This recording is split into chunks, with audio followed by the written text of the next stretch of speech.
நம்ம வெறும் ஆர்சி கிடையாது. நமக்கு கத்தோலிக்கர்கள்னு அழகான அர்த்தத்தோட ஒரு அழகான பேர் இருக்கு. கேத்தலிக் மீன்ஸ் யூனிவர்சல், உலகளாவிய.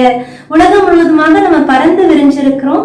அதே போல உலகம் ஃபுல்லா நம்ம இருந்தாலும் நம்ம எல்லாருக்கும் ஒரே கோட்பாடு, ஒரே படிப்பினை, ஒரே தலைமையகம் தான். ரோமாபுரிய தலைமையிடமாக கொண்டு இயங்குறதுனால நமக்கு ரோமன் கேத்தலிக்ஸ் அந்த ஒரு பேர் இருக்குது. இங்க தமிழ்நாட்டுல, சவுத் இந்தியால, சில ஸ்டேட்ஸ்ல, நார்த் இந்தியால அந்த மாதிரி சில இடங்கள்ல தான் நம்ம இந்த ஆர்சிங்கிறத சொல்லி நம்ம பழகிட்டோம். மற்ற கண்ட்ரீஸ்ல அப்படி கிடையாது. இதே நம்ம இங்க யார்ட்டையாவது நம்ம வழி கேட்டா கூட ப்ராட்டஸ்டன்ட் சர்ச்சா, பெந்தகோஸ்ட் சர்ச்சா அப்படின்னு கேட்கும்போது ஆர்சி சர்ச்சான்னு தான் சொல்றாங்க. ஏன்னா நம்ம கேத்தலிக் சர்ச் அந்த வார்த்தையை நம்ம யூஸ் பண்ணி பழகல.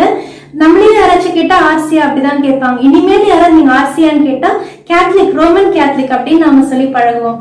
ஒரு ரீசன் இருக்கலாம், அந்த காலத்துல உச்சரிப்பு கஷ்டமா இருந்திருக்கலாம் மக்களுக்கு ரோமன் கேத்தலிக்னு சொல்றது, அதனால ஆர்சின்னு சொல்லி ஈஸியா